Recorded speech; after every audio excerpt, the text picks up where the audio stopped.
Bon, il faut qu'on parle. L'accélération nous apporte beaucoup de bienfaits. Je vais en citer juste un, qui est un vrai petit miracle en soi, qu'on oublie complètement, c'est l'eau courante. Vous tournez un robinet et vous avez de l'eau potable. Et ça, je pense, pour nos ancêtres, ça aurait été quelque chose d'extraordinaire. Et on a tendance à l'oublier. Donc l'accélération technologique, notamment, est globalement une bonne chose. De toute manière, elle est plus ou moins inéluctable. Mais elle a aussi des côtés sombres. Les côtés sombres, ça peut être soit des risques dans le futur, ou soit des défis dans le présent qu'on doit affronter d'ores et déjà. Et un des moyens, un des aspects les plus évidents de ces défis, c'est la santé.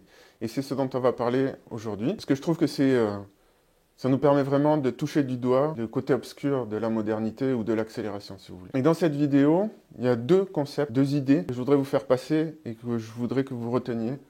C'est la notion d'adolescence technologique et la réponse à cette adolescence technologique. Comment on va faire pour passer cette adolescence technologique, qui est la transition culturelle.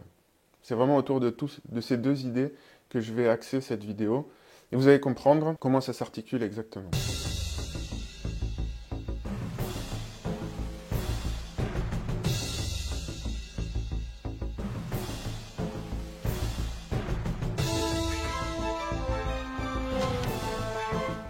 Alors, je fais un petit rappel rapide pour ceux qui sont au fond de la classe et qui n'ont pas bien écouté la dernière fois. Donc, j'ai fait une vidéo sur la question d'accélération. Donc, notre univers est régi par des lois. Au niveau microscopique, c'est la mécanique quantique qui décrit le mieux ce qui se passe. Au niveau macroscopique, au niveau de l'univers, au niveau cosmique plutôt, c'est la loi de la gravitation qui est la plus importante, la relativité générale. Et pour nous, à notre niveau, le niveau mésoscopique, c'est la thermodynamique qui régit notre quotidien, si vous voulez. Et la deuxième loi de la thermodynamique, c'est l'entropie qui dit que à chaque transformation croît le désordre. Pour prendre un exemple, si vous versez du lait dans votre café, il va se mélanger tout seul et vous ne pourrez pas le démélanger. Donc il y a une sorte d'irréversibilité qui va toujours vers plus de désordre. Et le destin final de l'univers, c'est ce qu'on appelle la mort thermique de l'univers, c'est quand le désordre, sous forme de chaleur, en fait, sera maximal et réparti un peu partout. Mais en attendant, même si tout tend vers le chaos, il y a une tendance contraire, une tendance à l'organisation, à la complexification. Certains postulent que c'est une troisième loi de la thermodynamique. En fait, tout ce qui se structure, loin de l'équilibre thermodynamique, dissipe plus d'énergie, produit plus de chaleur, et donc d'entropie. Mais localement, l'entropie est diminue. On parle de négantropie, d'extropie, pardon. Et donc localement, en fait, l'univers a tendance à s'organiser en structures de plus en plus complexes, au sein desquelles l'information circule de plus en plus rapidement. Donc ces structures, on les connaît, c'est les galaxies, puis les étoiles, puis les planètes, puis les plantes, les animaux, puis les animaux avec un cerveau, puis enfin ces animaux s'organisent eux-mêmes en société, et ces sociétés continuent d'évoluer et deviennent de plus en plus technologiques, ça c'est la nôtre, la société humaine, et la technologie accélère de plus en plus la circulation de l'information et la transformation du monde. Et on est en plein là-dedans actuellement depuis... disons, pour faire simple, les révolutions industrielles, ça s'est accéléré. Avec Internet, ça s'est encore accéléré. Avec ChatGPT, ça se réaccélère encore. Et on ne sait pas jusqu'où ça va aller, mais ça va probablement continuer à accélérer de manière exponentielle. Donc l'accélération, c'est ça. C'est une tendance qu'on observe au sein de l'univers. C'est pas juste une phase du développement de la civilisation. En fait, la civilisation est un produit de l'accélération elle-même, qui est donc une tendance de l'univers. C'est important à comprendre. J'ai fait une vidéo complète sur ce sujet, vous pouvez aller la revoir. Et donc, face à ce phénomène, en fait, tout le monde n'a pas la même lecture de cette question de l'accélération. Parce qu'en fait, on est face à des transformations techniques et sociales de la société, auxquelles on peut s'adapter plus ou moins bien, ou qui peuvent nous convenir plus ou moins. Ça va dépendre des sensibilités de chacun, de la culture, des objectifs de chacun. Donc, là aussi, j'ai fait une vidéo par rapport aux différentes manières dont les gens perçoivent l'accélération et les différentes tendances ou écoles de pensée qui s'articulent autour de ce concept, parfois sans forcément le nommer explicitement. En fait, on peut parler d'accélération en parlant de capital. On peut parler sans le savoir d'accélération en parlant de capitalisme. Mais bon, grosso modo, pour simplifier, on a d'un côté les techno-pessimistes et de l'autre côté les techno-optimistes. Alors les techno-pessimistes, ils pensent que l'accélération est une mauvaise chose ou trop dangereuse, et qu'il faut soit ralentir, soit carrément retourner en arrière, soit décélérer, soit décroître. Et puis il y a les techno-optimistes qui eux considèrent que la technologie est une bonne chose et qu'il faut continuer l'accélération, voire même qu'on n'a pas le choix en fait, que comme c'est une tendance de l'univers, et on ne peut pas vraiment s'y opposer, ça serait comme chercher à s'opposer à la gravitation. Et en Occident notamment, on peut constater qu'il y a une montée, on va dire, de l'inquiétude par rapport au progrès, notamment depuis la deuxième moitié du XXe siècle, et une baisse de la confiance dans le progrès. Et apparemment, ça se retrouve dans la littérature. Donc on est dans une phase, on va dire, de perplexité vis-à-vis de la technologie. Ça peut être à cause de la peur de la guerre atomique, la peur des IA, des intelligences artificielles. Ça peut être aussi l'inquiétude face au réchauffement climatique. Mais bref, tout ça se combine et fait qu'il y a une montée de ce qu'on pourrait appeler donc le techno-pessimisme. Alors sur cette chaîne, je le redis, d'une part, je pense que l'accélération est un phénomène plus ou moins inéluctable. Et d'autre part, je pense que c'est quand même une bonne chose. On a tendance à oublier un peu vite les bienfaits que la technologie nous a apportés. Et donc, c'est des sujets que j'aborderai dans d'autres vidéos. Je pense qu'il y a un futur encore meilleur que ce qu'on connaît aujourd'hui qui nous attend. Ça peut paraître incroyable vu les débats qu'il y a à l'heure actuelle. Tout va mal. On est en plein marasme civilisationnel. Et pourtant, je pense qu'on n'est qu'à l'aube de progrès qui vont améliorer nos vies d'une manière encore plus importante que ce qu'on a connu avant. Donc il ne faut pas tout arrêter maintenant, à mon avis en tout cas, parce que le meilleur est à venir. Alors je sais, ça peut paraître, vu les discussions du moment, j'ai bien conscience que pour beaucoup, c'est pas forcément un discours très audible. C'est pour ça que je pense qu'il faut aussi avoir un discours honnête, sincère, sur les côtés obscurs de la modernité, de la technologie, de l'accélération. Tout ne se passe pas bien, en tout cas pas pour tout le monde. Et il faut aussi en parler. Donc il y a des risques existentiels, réchauffement, guerre nucléaire, IA, qui sont étudiés dans la collapsologie. Et il y a des dangers, donc les dangers, ou les défis, c'est les problèmes qui sont actuels, c'est pas dans le futur. Donc il y a un énorme problème, c'est la dénatalité, j'en reparlerai dans d'autres vidéos, c'est un sujet à part. Une autre catégorie de problème, c'est l'aliénation. La technologie change énormément notre environnement et on peut se retrouver en décalage total, voire être plus ou moins prisonnier ou mis en esclavage par la technologie ou par par les forces qui manipulent la technologie. Mais il y a aussi différents malaises sociaux, il y a une crise du sens, donc ça j'en reparlerai. Mais je pense que finalement, quelque part, ce qui fait que le pessimisme monte, c'est parce que la modernité crée une crise de la santé. Et c'est de ça qu'on va parler aujourd'hui, notamment à travers les aspects sédentarité, obésité, mais il y a aussi d'autres aspects que je ne vais pas forcément beaucoup creuser, mais une montée des addictions, de la solitude, des dépressions, de l'anxiété, des burn-out et bien d'autres. Et voilà, donc sur cette chaîne, il y a 3 grosses thématiques. Parler du côté clair de l'accélération de la technologie, donc tout ce qui est amélioration de notre vie, parler des côtés obscurs, des défis qu'on doit relever.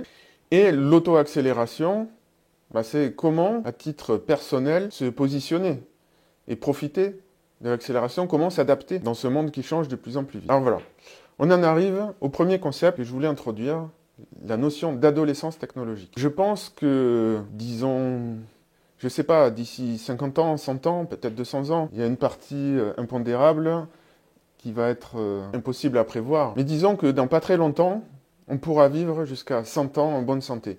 Et ça, je pense que c'est le minimum. Il se peut très bien que, en déverrouillant notre code génétique, ou peut-être à travers d'autres technologies de régénération ou de maîtrise de la bioélectricité, donc ça j'en ai parlé dans d'autres vidéos, sur l'immortalité, il se peut qu'on dépasse l'espérance de vie des 100-120 ans. Mais quoi qu'il en soit, ce qui est à notre portée dès aujourd'hui, sans forcément être jeune en plus, je veux dire c'est à la portée de presque n'importe qui, à moins que vous soyez déjà mourant, il y a déjà beaucoup de choses qu'on peut faire à l'heure actuelle pour vivre en bonne santé jusqu'à facilement 90 ou 100 ans. Et là, on est au début de cette nouvelle médecine qui va nous permettre d'atteindre cet objectif. Mais ce qui est important à comprendre, c'est que la technologie, finalement, ça décuple notre puissance, notre pouvoir sur le monde. Et comme vous savez, un grand pouvoir implique de grandes responsabilités. Et pour l'instant, je pense qu'on peut dire, sans trop se tromper, qu'on se comporte un peu comme des enfants capricieux face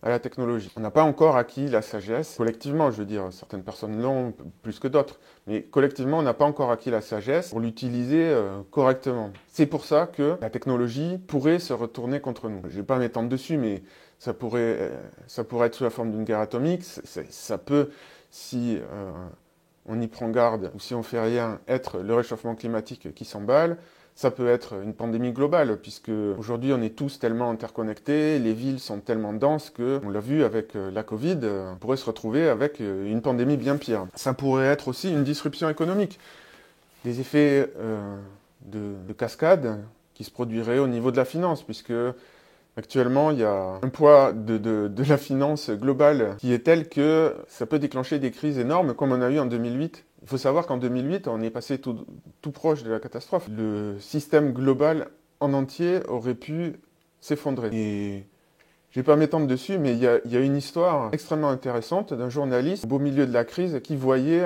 tous les banquiers et les traders aller retirer leurs billes à Wall Street. Donc il était dans la rue, il les voyait faire, il les a interrogés, et il voyait que c'était grave, c'était très grave ce qui se passait. Et il s'est posé la question, il s'est dit, mais si j'écris un article là-dessus, si je dis que tous les chefs d'entreprise, les traders et les banquiers retirent leurs billes, je vais créer un effet de panique et en fait, ça va empirer les choses et on va avoir un effet en cascade qui fait que la situation va devenir incontrôlable. Donc il s'est posé la question et il a décidé de mentir pour ne pas que le système s'effondre.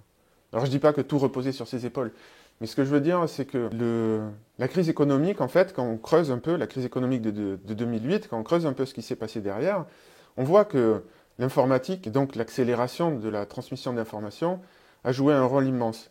Et que, en fait, derrière, il y a eu à la fois des phénomènes sociaux, mais il y a aussi eu des équations de mathématiciens qui ont été mal calibrées, qui nous ont amené là. Donc une petite erreur dans une équation, surtout que dans la finance, il y a beaucoup d'inconnus, hein. C'est des probabilités et c'est pas toujours une mince affaire de calibrer tout ça correctement. Et donc il y a des risques. Voilà. La disruption économique, c'est pas un risque virtuel qui ne peut pas arriver parce que on est immunisé.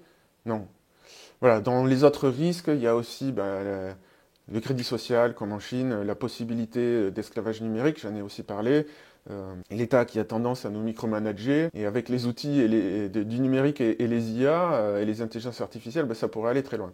Un autre danger, celui-là, il est très actuel, c'est probablement le pire de tous, c'est la dénatalité. D'une certaine manière, bon, c'est un sujet en soi, donc je ne veux pas le saboter avec des phrases à l'emporte-pièce, mais d'une certaine manière, les villes, en fait, agissent comme des grands stérilisateurs des populations. Et ça, c'est un vrai problème. Voilà.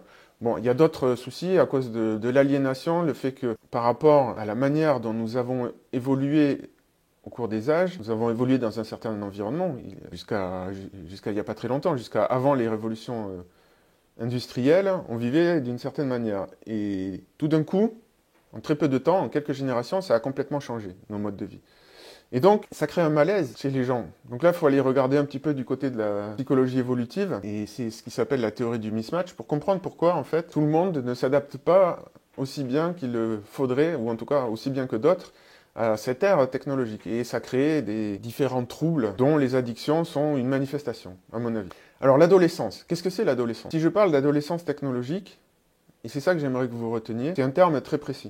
D'abord, du point de vue développemental, l'adolescence est une période d'intenses bouleversements chimiques et physiologiques dans le corps. Il y a toutes sortes de cascades d'hormones qui se déclenchent pour transformer le corps.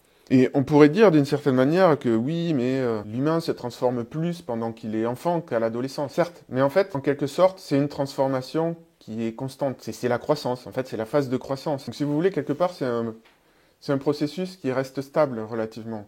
À l'adolescence, il y a vraiment énormément de choses qui changent dans le corps et dans l'esprit à cause de ces hormones.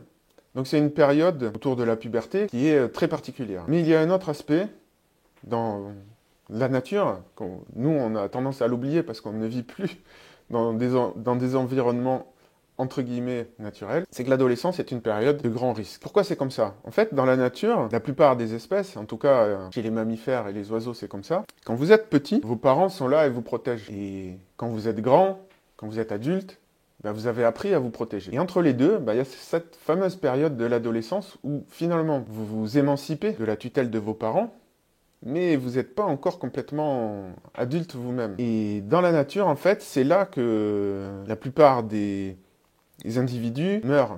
En fait, les proies les plus faciles, ce ne sont pas, pour les prédateurs, ce ne sont pas les petits, puisqu'ils sont protégés par leurs parents, ce ne sont pas les adultes, parce qu'ils savent se défendre, ce sont les adolescents. C'est là qu'on se fait manger, entre guillemets, dans la nature, à l'adolescence. C'est pour ça que je parle d'adolescence technologique. On pourrait dire, d'une certaine manière, que les progrès technologiques, on en est qu'au début, ou alors on pourrait dire, ben ça y est, on a déjà fait le plus gros. En fait, je pense que tout ce qui précédait, disons, les révolutions industrielles, c'était que la préparation, ou on pourrait dire même jusqu'à la deuxième, tout ce qui précède, avant la deuxième moitié du XXe siècle, on pourrait dire que c'était la préparation, qu'on était en phase de croissance technologique comme des enfants. Mais là, maintenant, on est rentré dans l'adolescence technologique, c'est-à-dire que on est dans la phase des dangers. On n'est pas encore devenus des adultes, on n'a pas encore maîtrisé la technologie, on est comme des enfants qui jouent avec un pistolet chargé, donc on fait un peu n'importe quoi avec. Et c'est là que réside le danger. Et c'est vrai qu'il y a des dangers. À l'inverse, c'est pas pour autant qu'il faut s'arrêter, parce que de toute manière, ça serait comme si on voulait retourner à l'enfance. Je ne pense pas que ce soit comme ça que ça fonctionne. Dans les sociétés traditionnelles, ils ont des rituels d'initiation pour marquer le passage à l'âge adulte. C'est une épreuve dans laquelle la vie est en jeu. Et bien qu'on le veuille ou non, je pense qu'on est dans cette phase-là à l'échelle civilisationnelle, si vous voulez, à l'échelle de l'humanité. Donc là, il devient absolument vital, quelque part, de grandir. Donc c'est pour ça que j'introduis ce concept, cette notion d'adolescence technologique. Et maintenant, on va voir concrètement comment on fait. Quel est le problème? Quels sont les défis à relever? Comment on va traverser cette adolescence technologique? Donc évidemment, j'ai pas la science infuse. Moi, je vous propose ma vision des choses. D'un côté, je suis ingénieur, donc je suis en plein dans la technologie. De l'autre côté, je pratique le yoga depuis de nombreuses années. Et donc ça me permet en quelque sorte d'avoir un certain recul sur cette adolescence technologique. Finalement, je pense que les voies traditionnelles de sagesse sont effectivement porteuses de sagesse. Si on remonte aux philosophes grecs, en fait, on se rend compte qu'ils avaient des pratiques, eux aussi, très similaires à ce qu'on retrouve dans le yoga. Voilà, ce sont deux voies qui me semblent tout à fait valables pour aborder cette problématique. Et je ne vais pas parler de yoga dans cette vidéo, je vais parler de la santé. Donc c'est ce qu'on va aborder maintenant. Alors, il va falloir un petit peu creuser au-delà du discours officiel, enfin c'est pas du discours officiel, c'est du discours convenu au sujet de la santé. Ça, c'est un petit peu la version que tout le monde a en tête, plus ou moins, depuis, on voit pas très bien, mais depuis les années 1800, c'est là où démarre le graphique, l'espérance de vie était autour de 30-35 ans, maximum 40 ans, et elle n'a cessé de progresser d'une manière quasiment linéaire, jusqu'à aujourd'hui où on dépasse les 80 ans. Et là, quand on regarde ces graphiques, on se dit, c'est génial, en fait, la progression, elle est vraiment linéaire, et puis ça va continuer, et ça pourrait continuer jusqu'à 100 ans, et peut-être plus tard, jusqu'à 200 ans, qu'est-ce qu'on en sait? Puisque, visiblement, on a l'impression, à voir ces graphiques, qu'il n'y a pas d'inflexion. Alors on se doute bien que il n'y a pas grand monde, en fait, il n'y a personne qui a dépassé, disons, je ne sais pas, les 130 ans, je crois, enfin, il me semble que la limite absolue de la plus vieille personne qui ait jamais vécu, qu'on connaisse, c'est autour de, je ne sais plus si c'était 126, 128, 130 ans, bon, quelque chose comme ça. Donc on pourrait se dire, ici, ça va commencer à stagner, mais bon, en tout cas, pour l'instant, ça progresse plutôt bien. Donc ça, c'est, entre guillemets, le discours de surface. Et comment on explique ça? Par les progrès de la médecine. Et c'est là qu'il y a le premier problème. C'est là où il faut creuser un petit peu plus loin. Les progrès de la médecine. Quand on regarde un peu plus en détail ce qui se passe, on a les progrès d'espérance de vie, ici, très bien. Ça, c'est la courbe pour les femmes, et ici, on a la courbe pour les hommes, et petit à petit, elles se rejoignent. Donc en 94, il y avait presque 10 années d'espérance de vie de différence entre les hommes et les femmes, ce qui était pas rien, hein. Quand on parle d'inégalité, il ne faudrait pas l'oublier, celle-là. Mais en tout cas, ça se réduit. Par contre, là, il y a une autre courbe ici, c'est l'espérance de vie en bonne santé. Alors évidemment, on peut chipoter sur qu'est-ce que ça signifie en bonne santé, mais grosso modo, on voit que l'espérance de vie en bonne santé, elle est restée collée à 65 ans depuis qu'on la mesure, depuis 2004. Et je suis allé voir la page du gouvernement sur l'espérance de vie en bonne santé. Évidemment, ils font démarrer leurs mesures à partir de 2009. Ils disent « ouais, c'est super, ça augmente. » Ouais. Mais bon, là, peut-être, je ne sais pas si c'est à cause de la crise économique, mais en tout cas, il y a eu une grosse chute en 2008. Et au final, en fait, on voit que cette courbe, elle ne bouge pas tant que ça. En tout cas, on voit bien qu'elle ne bouge pas aussi vite que la courbe sur l'espérance de vie. Alors qu'est-ce que ça cache, cette histoire? C'est quelque chose d'important. Là, ce que je vous explique, c'est une version simplifiée, mais dans les années 60-70, tout le monde pensait que les progrès dans l'espérance de vie étaient liés à ce qu'ils appelaient une transition médicale, c'est-à-dire les progrès de la médecine, tout simplement. Les vaccins, les antibiotiques, les médicaments d'une manière générale. En fait, aujourd'hui, on ne pense plus ça. Et je mettrai des liens en description sur des études, vous les lirez si vous voulez, mais là, je vous fais une synthèse un peu rapide. C'est plus comme ça qu'on considère les choses aujourd'hui. Alors ça a été remis en cause dans les années 70, et aujourd'hui, le consensus est très différent. Ce qui s'est passé, c'est une transition sanitaire et pas une transition médicale. Et je vais vous expliquer ça. Donc là, regardez, ces courbes-là décrivent la mortalité à différents âges et à différentes époques. Donc en rose, on a autour de 1841-44, on voit que on mourait beaucoup en étant enfant, en étant jeune, puis après on mourait peu, moins disons, et puis après, pour ceux qui survivaient, ils mouraient environ à l'âge de autour de 75 ans. En 1930, ça a un petit peu changé, mais il y a encore la même tendance. On meurt beaucoup pendant l'enfance, et puis on meurt en masse. Donc ça s'appelle l'âge modal. On meurt en masse autour de 79-80 ans. Et maintenant, à l'ère moderne, on meurt très très peu pendant l'enfance, et on meurt autour de 80, 85 ans, un petit peu plus, 90 ans peut-être. Donc ce qui s'est passé en fait, c'est qu'on a éliminé les maladies contagieuses qui touchent beaucoup les enfants et qui tuent beaucoup les enfants. Quand on dit que l'espérance de vie était de 35-40 ans, c'est parce que la moyenne était énormément influencée par toutes ces morts qui avaient lieu durant l'enfance. Et quand on lit les taux de mortalité, là vous voyez, c'est... je ne sais plus quelles sont les unités, mais c'était du genre 350 pour 100 000, si ma mémoire est bonne. Et en fait, c'est pas très parlant. Moi, ces statistiques, je les ai comprises là, un jour, quand j'ai lu la phrase qu'en fait, un enfant sur deux mourait avant l'âge de 10 ans. Un enfant sur deux mourait avant d'atteindre l'âge adulte. C'est ça que ça voulait dire à l'époque. Ça voulait dire que si vous faisiez 6 enfants, ben, en moyenne, il y en avait 3 qui allaient survivre et qui allaient se retrouver ici. Et ceux qui survivaient, alors effectivement, à cette époque-là, on mourait quand même un peu plus qu'aujourd'hui, mais ceux qui survivaient, ils avaient des bonnes chances d'atteindre 74 ans. Et aujourd'hui, ben, on atteint plutôt les 85 ans, ou 90 si vous voulez. Donc on vit en vrai 10 ans, 10, 15 ans de plus qu'à l'époque, si on a passé le grand filtre de l'enfance. Ce qui veut dire que quand on vous dit l'âge moyen, c'était 35 ans, ça ne veut pas dire que les gens ils mouraient à 35 ans. Ça veut dire qu'il y en avait beaucoup qui mouraient à l'enfance, et puis les autres, ben, ils vivaient un peu comme nous finalement. Et si on compare avec les systèmes de santé de l'époque, le fait qu'aujourd'hui, on peut vivre en mauvaise santé parce qu'on a la sécurité sociale, parce qu'on a les EHPAD, et parce qu'on a la retraite aussi, on peut se permettre d'être en mauvaise santé. À l'époque, ils ne pouvaient pas. Mais grosso modo, là, je pense que si on regarde l'espérance de vie en bonne santé à l'époque, ben, c'était plus ou moins la même, à 65 ans. En fait, je pense que ça n'a pas... Si on enlève la partie enfance, je pense que l'espérance de vie en bonne santé de quelqu'un qui avait 20 ans à l'époque, c'est quasiment la même qu'aujourd'hui. Ça n'a pas bougé. Il n'y a pas eu de transition médicale, ou très peu. Maintenant, je vais expliquer ce qui s'est passé. Donc là, c'est pas moi qui invente, hein. Je mettrai en lien, si vous voulez aller creuser ces sujets-là. En fait, ce qui s'est passé, pourquoi les enfants ne meurent plus aujourd'hui? Parce qu'ils n'attrapent plus de maladies contagieuses. Et pourquoi ils n'attrapent plus de maladies contagieuses? Parce qu'on a mis en place un système de traitement de l'eau. Donc on a de l'eau potable qui arrive directement dans nos maisons. Et ça, c'est ça le premier gros facteur qui a fait baisser la mortalité.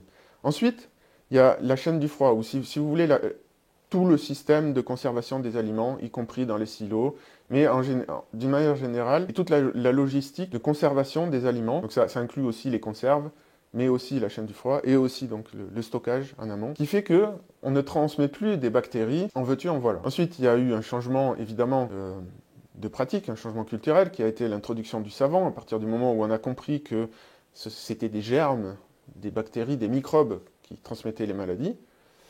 On a amélioré les soins obstétriques et on a aussi amélioré le système de sécurité sociale qui permet à beaucoup plus de monde d'accéder à des soins. Mais ça, on est déjà dans des effets beaucoup plus mineurs, hein. Les 3 effets principaux, c'est le traitement de l'eau, la conservation des aliments et la production des aliments aussi, le fait d'être mieux nourri et les savons. Ensuite, on a les soins obstétriques et la sécurité sociale et enfin, en dernier, on a les vaccins et les antibiotiques et en tout dernier, les médicaments. Les médicaments, je ne sais pas si ça nous fait gagner... plus de 2 ou 3 années d'espérance de vie. Probablement pas beaucoup plus. Les vaccins et les antibiotiques, ça ne nous a pas fait gagner beaucoup dans l'espérance de vie. Disons que ici, traitement de l'eau, chaîne du froid et savon, on doit être dans les 40 ou 50 années d'espérance de vie de gagner. Soins obstétriques, sécurité sociale, on est peut-être dans les 10-15 années. Et ici, peut-être, je ne sais pas, bon, les chiffres ne sont pas évidents à calculer, on ne les a pas exactement, mais c'est des ordres de grandeur que je vous donne. Ici, on est peut-être à 5 ans, et ici on est peut-être à 3 ans. Et pourquoi les vaccins et les antibiotiques sont si loin dans la liste? Alors qu'on les connaît depuis grosso modo les années 1800, les premières campagnes de vaccination elle date de cette époque-là. Et pourquoi? Pourquoi ça n'a eu que très peu d'impact en réalité? C'est une question de timing en fait. C'est que oui, on connaissait les vaccins à cette époque-là, mais on ne pouvait pas les fabriquer et les distribuer. On n'avait pas la logistique pour. Parce qu'en fait, c'est pas vacciner toute une population, ça se fait pas comme ça. Il faut avoir toute une industrie derrière dont on ne disposait pas à l'époque. Et en plus, pareil, il faut savoir conserver ces vaccins. Et tout ça, ce n'est arrivé grosso modo qu'après la Deuxième Guerre mondiale. Donc oui, ça a joué un petit peu, mais pas beaucoup. Donc essentiellement, on n'a pas eu une transition médicale, on a eu une transition sanitaire. Et ça, c'est très important pour la suite. Et il y a une chose par rapport à ces progrès médicaux, ces progrès, pardon, de la santé, justement, il ne faut pas faire le lapsus, parce qu'on a longtemps appris à penser comme ça, donc moi, ça me reste aussi. Ça n'a pas été tout le temps des progrès. La technologie ne nous a pas tout le temps apporté des progrès. Donc je vais lire ce passage, c'est important que vous compreniez que par moment, il y a eu des effets contraires. Ces progrès, donc de la santé, sont malheureusement insuffisants à partir des années 1850 pour s'opposer à une hausse des risques de mortalité. Ainsi, en Belgique, un processus d'industrialisation et d'urbanisation rapide et désordonné affecte les conditions d'hygiène et de logement, génère des difficultés d'approvisionnement et contribue à une extension du travail des femmes hors du domicile, notamment dans le secteur du textile.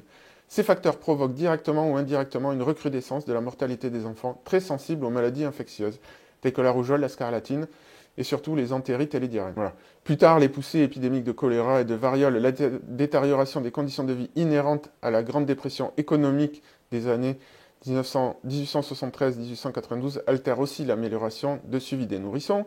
En France, sous le Second Empire, l'accroissement de l'espérance de vie a également été interrompu de 1850 à 1880 pour des raisons tout à fait analogues. L'industrialisation et le développement du capitalisme ont conduit à la concentration d'une part croissante de la population dans des zones urbaines insalubres, en les soumettant à des conditions de travail, de vie défavorables à la santé, et notamment à celle des enfants. Voilà, je vous ai lu ça parce que c'est important.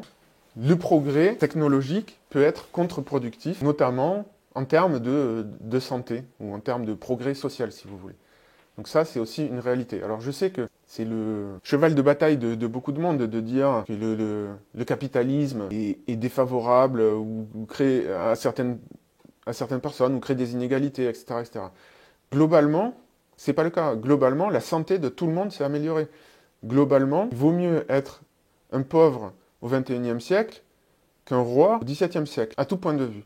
On a accès à beaucoup plus d'informations, notre santé, elle est bien meilleure, on est mieux nourri, on ne meurt pas de froid l'hiver. Mais c'est vrai que pour autant, il peut y avoir des phases d'accélération technologique qui nous font régresser. Et quand ça se voit au niveau de la santé, de l'espérance de vie, là, je pense que c'est pas discutable. Ça arrive parfois, et heureusement, jusqu'ici, ça a été temporaire, mais ça veut dire que ces effets, ils existent. Ces effets contraires, si vous voulez. C'est un peu comme dans une rivière. Vous avez le sens de l'eau qui coule dans une direction, mais vous pouvez avoir des remous qui vous font reculer à certains endroits. Bon, ben voilà, c'est un peu comme ça, avec le flow technologique, si vous voulez. De temps à autre, vous pouvez être pris dans un remous qui va vous faire régresser. En tout cas, une partie de la population. Donc ça arrive. Et ces remous, ils peuvent être plus ou moins importants selon l'époque. Ils peuvent toucher plus ou moins de monde. Et c'est ce dont on va parler maintenant. Je pense qu'on est précisément dans une époque où on a l'impression que tout s'améliore à tous les niveaux, alors que c'est pas totalement le cas. Il y a des domaines où on régresse. Et on ne s'en rend pas compte. Et on régresse, pourquoi? La cause qui est derrière, ça peut paraître simpliste ce que je vais dire, mais c'est la facilité et le confort qui nous font régresser. Et là, ce que je vous montre, en fait, c'est les malocclusions dentaires. Ça n'existe pas en dehors des sociétés développées. Les sauvages, si vous voulez, et les animaux, d'une manière générale, n'ont pas des dents mal alignées. Pourquoi on a ça? Parce que notre nourriture, elle est trop molle, ça ne développe plus correctement la musculature de la mâchoire, les os s'atrophient, et donc on se retrouve avec des dents mal alignées. Et d'une manière générale, en fait, on a tout un tas de maladies de civilisation, qui sont aussi des maladies chroniques, donc des maladies liées au style de vie, c'est pas pour rien qu'on parle de style de vie, qui apparaissent, comme l'acné, les caries, la dépression, le diabète, l'obésité, l'asthme, bon, il y en a plein d'autres. Les autres, en fait, c'est un peu différent. Je ne vais pas trop m'étendre dessus, parce qu'après, il y a des subtilités dont je ne veux pas parler dans cette vidéo pour rester assez synthétique. Mais grosso modo, ceux que j'ai mis en valeur, donc qui sont liés à la consommation d'alcool, de tabac, de drogue, et le manque d'activité physique, et une mauvaise alimentation, donc des choses qui n'existaient pas ou très peu avant l'industrialisation, et qui n'existent pas ou très peu dans les pays qui ne sont pas encore industrialisés. Donc on a tous ces problèmes qui apparaissent. Et je vais faire un petit zoom sur un problème particulier, qui est la question de l'obésité. Parce qu'on a une véritable épidémie, notamment aux États-Unis, chez les hommes et chez les femmes. Donc on voit depuis les années, disons, ça a commencé à partir des années 80. Voilà. On voit une inflexion à partir des années 80. Donc qu'il y ait du surpoids, bon, dans une société riche, pourquoi pas, à la rigueur, les gens se laissent un peu aller. Mais là, on parle donc d'obésité et d'extrême obésité qui ont commencé à exploser à partir des années 80 aux États-Unis. Et les États-Unis, on peut dire que c'est le cœur de l'accélération. Justement, depuis qu'ils sont devenus les leaders mondiaux, la puissance impériale qu'on connaît, depuis la fin de la Deuxième Guerre mondiale, ils sont le cœur de l'accélération. C'est là-bas que ça se passe. Et on sait d'où vient cette épidémie d'obésité. Elle vient de la nourriture industrielle, les aliments trop transformés, le sucre blanc notamment, mais aussi les produits raffinés, les pâtes blanches plutôt que les pâtes complètes. Il y a aussi la sédentarité, je vais en reparler un petit peu tout après, et il y a aussi évidemment le stress d'une manière générale, qui peut jouer, le fait qu'on va compenser des problèmes psychologiques par la nourriture. Et là, ici, pourquoi ici? Qu'est-ce qui s'est passé dans les années 80? En fait, il y a une thèse que je trouve très intéressante. J'avais lu dans un livre que j'ai pas retrouvé le titre, mais on irait pas le retrouver. La thèse défendue, c'était que, en fait, dans les années 80, dans les années 70, pardon, les États-Unis ont eu un surplus de maïs, dont ils ne savaient que faire. Et un ingénieur a trouvé comment transformer le maïs en sucre.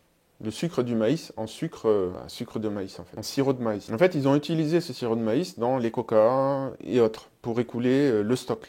Et c'est précisément ce sirop de maïs, en fait, qui n'est pas tout à fait adapté à la physiologie humaine, qui ne produit pas les mêmes sensations de satiété, qui est trop concentré, qui provoque des pics d'insuline, qui est au moins en partie à l'origine de cette crise d'obésité. Donc là, on est dans justement les côtés obscurs de la technologie et du capitalisme. Donc il ne s'agit pas de les nier, et là on a un effet très concret, hein. On a quand même aujourd'hui les 3/4 de la population américaine qui est en surpoids, et plus de la moitié qui est obèse. Donc là on a une grosse crise de la santé. Alors certes, ça n'impacte pas forcément l'espérance de vie, puisque bon an mal an, avec les traitements, ils arrivent à s'en tirer, mais quand même, je pense qu'on ne peut pas dire que c'est quelque chose de souhaitable et qui va nous aider à traverser cette adolescence technologique. Et donc c'est quelque chose qui est très prégnant aux États-Unis, mais qui se déploie dans différents pays. Alors ils ne sont pas tous hautement industrialisés, mais c'est tous ceux qui ont accès à la nourriture industrielle, quelque part. Un autre problème aussi, qui est quelque part encore plus vicieux, c'est la sédentarité. En fait, beaucoup de gens, désormais, au travail, ils passent leur vie assis, en fait, sans s'en rendre compte. Ils vont au travail dans une voiture ou dans un métro, ils sont assis. Quand ils travaillent, ils sont devant un ordinateur, ils sont assis dans les bureaux, hein. Notamment tout ce qui est cadre, une grande partie de leur travail est assis. Le soir après, ils vont prendre un pot avec les amis, ils sont assis. Et puis après, ils rentrent et ils se font une série Netflix à la télé et ils sont assis. En fait, j'ai rédigé un livre blanc disponible sur mon Patreon, sur la sédentarité. Je vais vous mettre un extrait pour parler de tout ça, parce qu'en fait, c'est un gros problème de santé. Bon nombre de troubles musculo-squelettiques viennent de la sédentarité. Et pour que ça soit concret, donc déjà, en Europe, la moyenne quotidienne, de l'ensemble de la population, on passe assis 7h26 par jour. 70% des Français passent plus de 8h assis par jour. Et en fait, ce qui détermine la sédentarité, c'est ça. C'est le nombre d'heures que vous passez assis par jour. Si vous faites du sport à côté, on s'en fiche, vous êtes sédentaire et vous avez les effets négatifs de la sédentarité si vous passez plus de, grosso modo, 6 heures assises par jour en moyenne. Ce qui est le cas de beaucoup de monde. À cause de la sédentarité, on a constaté que la capacité physique des jeunes a diminué de 25% à 50 ans.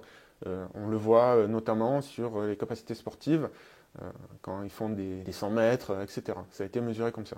Et déjà, ça coûte très cher aux entreprises, mais en plus, donc il y a eu des études dessus et qui montrent que la sédentarité fait perdre. En fait, à l'inverse, disons, on voit que ceux qui ont une nutrition équilibrée, qui ne fument pas, qui ne mangent pas trop d'alcool et qui pratiquent des activités physiques régulières, donc qui ne sont pas sédentaires, peuvent gagner jusqu'à 11 à 14 années de vie, en bonne santé en plus, de vie en bonne santé. 15 à 20 minutes de marche tous les jours, rien que ça, sans autre mesure, fait gagner 3 années d'espérance de vie. Donc la sédentarité, le fauteuil tue tout autant que la nourriture industrielle. Donc voilà une partie des effets délétères de l'accélération sur les humains. Je pense que c'est important de bien comprendre ces aspects-là, de ne pas avoir une vision naïve de la technologie, et je pense que c'est le meilleur moyen de contrer le technopessimisme. d'admettre que oui, il y a des problèmes. Mais alors maintenant, quelles sont les solutions? Alors il se trouve que ici, c'est un graphisme sur l'obésité. Et on voit qu'avec le développement socio-économique, donc ici, c'est pas le PIB qui est mis, c'est le développement sociodémographique, pardon, qui est mis. On voit en fait que les problèmes de santé qui sont mesurés ça s'appelle les DALI, c'est les jours, si vous voulez, d'indisponibilité, ou les jours de maladie, pour faire simple. Donc en fait, on voit que les jours, la mauvaise santé, en fait, on voit qu'elle diminue avec l'indice de développement socio-démographique. Ça veut dire que parmi les pays développés, il y en a qui s'en tirent mieux que d'autres. C'est pas une histoire de richesse, c'est une histoire de comportement. C'est ce qu'on va voir maintenant. Et donc ça, c'est le deuxième concept, la deuxième idée dont je voulais parler dans cette vidéo. C'est la réponse à l'adolescence technologique, c'est une transition culturelle. Et comme on est dans le domaine de la santé, donc cette transition culturelle, évidemment, elle va toucher de nombreux aspects, mais je trouve que c'est là, dans le domaine de la santé, où c'est le plus évident, le plus facile à mettre en exergue pour expliquer ce dont il s'agit. Donc actuellement, on a un changement dans le paradigme médical. Ce que je vous ai expliqué précédemment, c'est que, et j'en parle dans la vidéo sur l'immortalité, c'est que les gains d'espérance de vie en bonne santé, en tout cas à l'heure actuelle, on ne les obtient pas avec des médicaments ou avec des traitements médicaux, on les obtient avec une hygiène de vie, en mangeant correctement, en dormant correctement, en faisant du sport. Et là, ce que je vous montre, ici, c'est un professeur de neurobiologie, ici, c'est un médecin qui pratique la musculation, ici, c'est un docteur qui est spécialiste de la longévité, et ici, c'est un entrepreneur qui a décidé de rajeunir. Et en fait, ils sont à l'avant-garde d'un changement, d'une transition culturelle à propos de la santé. C'est pour ça que précédemment, je vous ai expliqué que les gains d'espérance de vie ne venaient pas de progrès d'une transition médicale, mais d'une transition sanitaire. Et les gains d'espérance de vie en bonne santé, les gains de santé que l'on va pouvoir obtenir désormais, vont venir d'une transition culturelle. Une transition culturelle, ça veut dire qu'il va falloir qu'on se comporte différemment. Il va falloir qu'on regarde la vie d'une manière différente. Et les problèmes causés par la technologie, les problèmes d'obésité, de sédentarité, ce n'est pas avec un médicament qu'on va les résoudre. Ce n'est pas avec un traitement qu'on va les résoudre. Si vous êtes sédentaire, que vous ne faites jamais de sport, il n'y aura pas de pilules qui vont vous guérir du manque d'activité physique, parce que votre corps, il est fait pour ça, il a besoin de ça.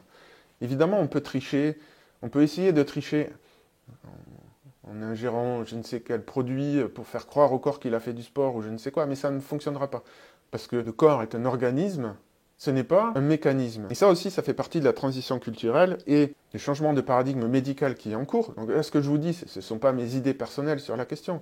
C'est un changement qui est en cours parmi les élites, à la fois philosophiques, à la fois scientifiques, médicales. Ce dont je vous parle, c'est d'une avant-garde, en tout cas de mon point de vue. Donc ce ne sont pas avec des traitements qu'on va résoudre ces problèmes. C'est grâce à ce que les anciens ils appelaient de la sagesse. Il faut comprendre l'origine du problème et le corriger.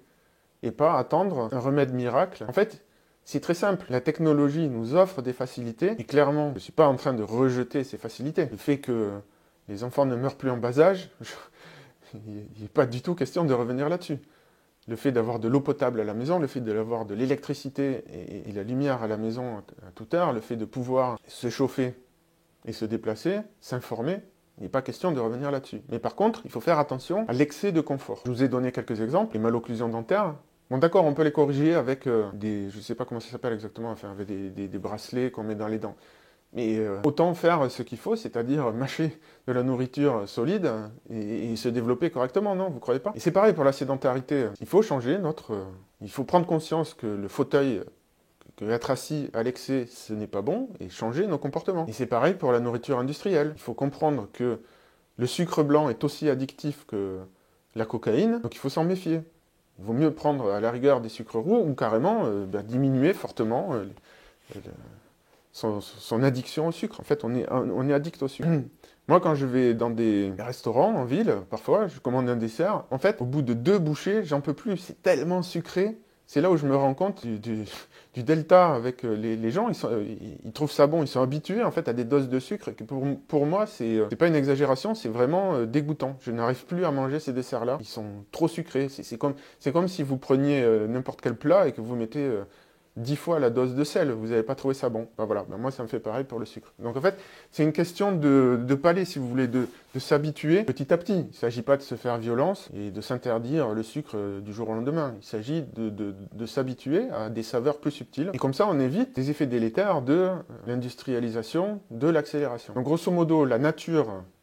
Si je dézoome, la nature nous a posé tout un tas de problèmes. La survie avant l'ère moderne, c'était pas une mince affaire. La technologie nous a aidés à surmonter ces problèmes-là. Mais la technologie pose maintenant de nouveaux problèmes plus subtils qui ne seront pas résolus par plus de technologie, en tout cas une partie d'entre eux, qui seront résolus par la sagesse, et pas autrement. On n'a pas le choix, si on veut, à mon avis en tout cas, traverser cette phase critique d'adolescence technologique. Là, je vous mets un graphisme. Ce ne sont pas des chiffres, ce sont des chiffres réalistes, mais ce ne sont pas des chiffres que j'ai tirés d'une étude. Je pense qu'ils sont quand même pas mauvais. Mais... Donc en moyenne, l'espérance de vie, c'est un peu plus de 80 ans, et l'espérance de vie en bonne santé, c'est 65 ans. Si vous avez une mauvaise hygiène de vie, votre espérance de vie va plutôt être autour de 55 ans, voire moins pour certains. Si vous cumulez le stress, fumer, boire de l'alcool, ne pas manger correctement, manger trop riche si vous voulez, ou manger des sucres blancs, des farines blanches et trop de viande. Si vous êtes sédentaire et si vous êtes en surpoids, ben là vous cumulez beaucoup de choses et votre espérance de vie elle va être très diminuée. Votre espérance de vie en bonne santé elle va être très diminuée. Après, ben, peut-être que grâce au système actuel, vous allez quand même vivre bon an mal an jusqu'à 70 ans, mais grosso modo, votre espérance de vie en bonne santé elle va se trouver autour des 55 ans. Si vous avez une bonne hygiène de vie, sans trop forcer, votre espérance de vie en bonne santé elle va être facilement à plus de 70 ans. Et votre espérance de vie tout court, elle va être au-delà des 85 ans. Après, il y a des différences entre les hommes et les femmes, il y a des différences entre les régions, entre les pays où vous vivez. Bon, il y a plein de différences en fonction de votre culture, de votre hygiène de vie. Il y a beaucoup de différences. Si vous êtes discipliné, je pense qu'on peut facilement viser les plus de 80 ans en bonne santé. C'est-à-dire, vous êtes toujours capable, pas d'aller faire un tournoi de MMA, pas d'aller faire de la boxe, mais vous êtes toujours capable d'avoir des activités physiques, faire du vélo, aller nager, je ne sais pas, des activités physiques douces. Vous êtes toujours autonome, vous pouvez vous nourrir tout seul, vous pouvez vous vêtir tout seul, vous pouvez vous laver tout seul, jusqu'à plus de 80 ans facile. Et votre espérance de vie, elle va plutôt aller autour des 90 ans. Et j'ai mis les champions, bon, la dénomination n'est peut-être pas bonne, mais je pense que ce qui s'y dédie vraiment, je pense que ça sera facile. Enfin, c'est tout à fait envisageable en tout cas. Après, ça va dépendre aussi de votre patrimoine génétique. On ne part pas tous du même niveau. Vous pouvez facilement viser les 90 ans en bonne santé, voire plus. Et avec une espérance de vie qui va aller à 95, voire 100 ans. Si vous cumulez, en plus d'une bonne discipline, un bon capital de départ, capital génétique, on va dire. Mais j'insiste, ce ne sont pas des traitements. Il va falloir agir au lieu de subir la modernité. En fait, la modernité nous offre des tonnes d'opportunités aujourd'hui. Avec Internet, vous avez accès à toute l'information pour améliorer votre hygiène de vie. Donc là, la technologie, clairement, elle peut nous aider. La technologie, elle est neutre, ça dépend ce que nous, on en fait. Personne ne nous oblige à aller acheter des produits ultra transformés au supermarché parce qu'on a la flemme de se faire à manger. Il s'agit d'un changement culturel. Et ce n'est pas un changement dans nos idées. Enfin, si, ça inclut un changement dans notre conception du monde, mais c'est surtout un changement de comportement. C'est là-dessus que j'insiste. Et si vous regardez bien, alors moi, j'ai mis une barrière à 20 ans, parce que jusqu'à 20 ans, on se développe. Je ne vais pas dire qu'on n'est pas vivant ou qu'on ne profite pas de la vie, c'est pas ça. Mais jusqu'à 20 ans, et même après, on n'a pas encore compris à quoi on jouait, quoi qu'il en soit. Et là, si vous regardez bien le temps de vie dont on peut profiter en bonne santé, entre quelqu'un qui est discipliné et quelqu'un qui a une mauvaise hygiène de vie, bah, c'est quasiment le double. Les années de vie en bonne santé, elles sont quasiment le double. Donc moi, je ne sais pas ce que vous en pensez, mais moi, je trouve que ça vaut le coup. Voilà, donc la conclusion, jusqu'à présent, la technologie, elle a progressé grâce à l'intelligence. Et l'intelligence, elle est dans l'esprit. Mais la sagesse, elle est dans le corps. C'est pour ça que la santé, pour moi, est absolument fondamentale comme objectif et comme critère, si vous voulez, de réussite. Plus on va atteindre un corps en bonne santé fonctionnelle et plus on se rapproche, c'est un peu simplificateur ce que je dis, mais de la sagesse. En tout cas, par rapport à la technologie, c'est clairement un critère qu'on est dans la bonne direction. Et ce qui est important, et c'était un peu le but de cette vidéo, même si ce n'est qu'une première approche, il y aurait beaucoup plus de choses à dire. Il y a un changement philosophique important qui est en cours à l'heure actuelle, pas que dans le milieu médical, mais aussi dans le milieu médical, qui consiste à sortir du paradigme mécaniste du corps. Le corps n'est pas un mécanisme, on ne le répare pas comme on répare une voiture. C'est un paradigme qui nous vient de Descartes et de Newton. Enfin, c'est pas eux qui... C'est pas une manipulation de leur part, mais à l'époque, ils voyaient les choses comme ça, et parce que ça correspondait à la science de leur époque. Et donc, c'est ce qu'on appelle le paradigme biomédical. En fait, il ne fonctionne plus ou pas assez, disons. En tout cas, il faut sortir de ce paradigme. Et maintenant, on va rentrer dans une nouvelle forme de médecine qui va s'appeler la médecine intégrative, ou la médecine 5P, ou la médecine holistique, et qui se base sur le paradigme biopsychosocial. Bio, c'est le corps, le physique, psycho, c'est l'esprit, et social, c'est nos relations dans la société. En fait, la maladie, aujourd'hui, elle va être considérée de ce point de vue-là. Elle peut venir d'un problème biologique, elle peut venir d'un problème psychologique, elle peut venir d'un problème social. Si vous déprimez parce que ça va mal au boulot, ben vous êtes typiquement dans le niveau social. Et c'est pas en vous filant des cachets qu'on va résoudre vraiment le problème. À la rigueur, on va le cacher, mais on ne va pas le résoudre. Et c'est ça, aujourd'hui, je pense, qui est fondamentalement derrière cette poussée de techno-pessimisme, c'est qu'on s'y prend mal.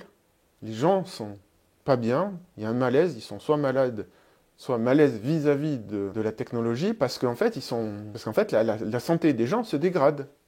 La santé biopsychosociale, je ne parle pas de la santé physique. Et donc les bases de cette nouvelle santé, de cette transition culturelle, c'est très simple en fait. Hein. C'est manger, bouger, boire, dormir. Ça a l'air de rien comme ça, mais en fait c'est toute une science qui se développe, qui est extrêmement pointue, qui se base sur ce que faisaient les anciens, notamment les yogis, puisque c'est une des traditions les plus riches auxquelles on a accès. Aujourd'hui, on a une véritable révolution cognitive depuis que les scientifiques se sont mis à étudier les gens qui méditaient et qui ont vu des changements dans la constitution du cerveau, et ils se sont dit, ah, ou dans le fonctionnement du cerveau, ils se sont dit, ah, là en fait il se passe quand même quelque chose, on ne s'y attendait pas.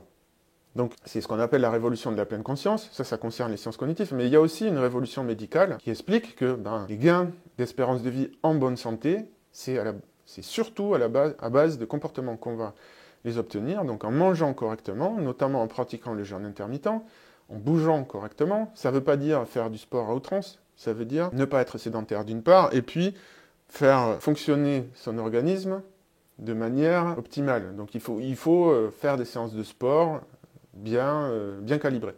Boire correctement et dormir correctement. Bon, là-dedans, pour la petite histoire, moi, manger, ça va. Je pense que je suis à peu près bon dans ce domaine-là. Bouger, ça va pas aussi bien, parce que je suis quand même trop sédentaire, en tout cas à mon goût. Boire, je ne bois pas assez, clairement. Je ne m'hydrate pas comme il faut. Ça, c'est quelque chose sur lequel je travaille à corriger. Et dormir, ça, c'est mon gros point faible, sur lequel j'ai pas mal d'efforts à fournir. Donc, je suis un petit peu comme tout le monde. J'ai des points forts et des faiblesses.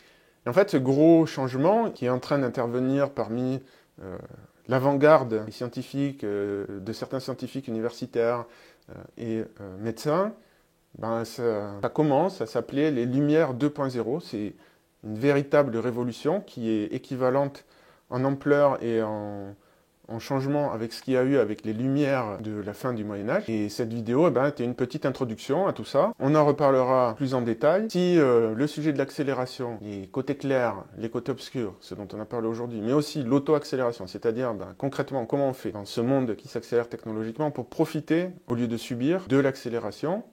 Abonnez-vous à la chaîne, parlez-en autour de vous. Si vous pouvez diffuser-la dans les médias, faites-la passer aux 20h. Il faut qu'elle devienne obligatoire dans les écoles, ça serait l'idéal. Bon voilà, vous avez compris. Et évidemment, likez, partagez. Et je vous dis à bientôt. Dans une prochaine vidéo, je vais parler plus en détail de ces Lumières 2.0, les changements de paradigme philosophiques et scientifiques qui sont en cours, qui sont pas très connus et je trouve qu'ils méritent de l'être plus. Voilà, donc n'oubliez pas, adolescence technologique, transition culturelle qui nous amène à un nouveau rapport avec notre corps